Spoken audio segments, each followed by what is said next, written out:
sommes de retour sur le plateau de TV Finance. Merci beaucoup si vous nous rejoignez à l'instant et merci beaucoup pour votre fidélité. Juste avant de retrouver Thomas Andrieux et ses Market Movers, on va faire un détour par la Bourse de Paris. La Bourse de Paris qui a ouvert en hausse et qui continue à accentuer ses gains puisque désormais l'indice phare parisien prend plus 0,61% à 7272 points. Le CAC 40 boosté par l'accord qui aurait été trouvé cette nuit entre démocrates et républicains pour relever le plafond de la dette aux États-Unis. Voilà, dans cet environnement, eh bien, quelles sont les valeurs qu'il faut avoir ou non en son portefeuille? Eh bien, pour répondre à cette question, je suis accompagné sur le plateau de TV Finance par Thomas Andrieux. Bonjour Thomas. Bonjour. Bonjour, merci Thomas d'être avec nous ce matin. Je rappelle que vous êtes auteur et spécialiste des questions financières et économiques et on va commencer vos Market Movers aujourd'hui avec Schneider Electric. Schneider Electric qui a cette particularité d'être totalement décorrélé avec son benchmark. Oui, alors à court terme, effectivement, hier notamment, ça a été la plus forte hausse de la séance avec plus 2,2%, tandis que le CAC 40, lui, perd.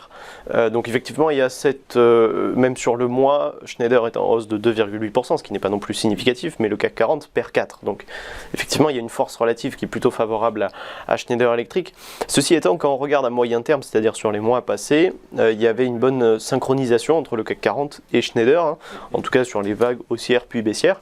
Et donc le fait que le CAC 40 baisse et que Schneider continue à monter, peut-être on peut l'interpréter comme un signal de prudence dans la mesure où Schneider est proche de ses derniers sommets. L'objectif sur Schneider, qui je rappelle a publié des très bons résultats, c'est autour des 170 €, 171, c'est-à-dire les derniers sommets. Okay. On a donc un support majeur à 157,80 €. Ça, c'est vraiment la zone dans laquelle on évolue, le canal dans lequel on évolue. Tant que Schneider reste dans ce canal, effectivement, il sera plutôt plus fort que le CAC 40. Maintenant, est-ce que la temporalité du CAC 40 ne va pas jouer à l'encontre de Schneider dans les prochaines semaines éventuellement? Ça sera l'élément à surveiller évidemment. Ce matin, on se rapproche à peu près des 162 € pour le titre. On a un dernier haut majeur à 164,50 €, donc effectivement, si réactivation haussière il y a, on pourrait aller chercher ces seuils. Mais encore une fois, je pense que là, on se dirige plutôt sur une configuration de range. On a finalement aujourd'hui un titre qui a formé ces dernières semaines une tendance haussière progressive. La question, c'est est-ce que on est en train de former un nouveau sommet? C'est toute la question en fait derrière le titre. Et dernier élément peut-être plus intéressant, c'est que à long terme, Schneider c'est une excellente valeur de la côte parisienne. Et puis on est évidemment haussier, puisqu'on est largement au-dessus de la moyenne mobile. Tant qu'on est au-dessus de 140 €, le titre est plutôt très haussier. Effectivement, Schneider a publié des très bons résultats, des revenus en hausse de 18% sur un an, etc. Donc, une croissance estimée d'à peu près 10% sur 2023.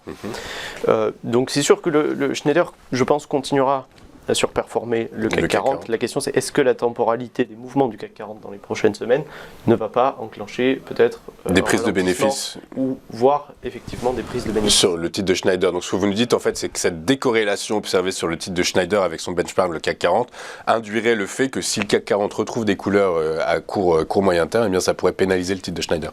Peut-être, éventuellement, oui, il peut y avoir cette décorrélation. Dans le même temps, si le CAC 40 reprend de la force, ça pourrait tout à fait aussi bénéficier à Schneider, qui pourrait suivre le mouvement. Okay. La question, voilà, c'est plutôt sur le mouvement correctif, puisque on a un titre qui hier a fait un gros mouvement baissier, avant-hier, pardon, et donc on a eu ce rattrapage ensuite, mais ça c'est pas pour autant que, contrairement au CAC 40, effectivement, on reste sur des niveaux plutôt élevés.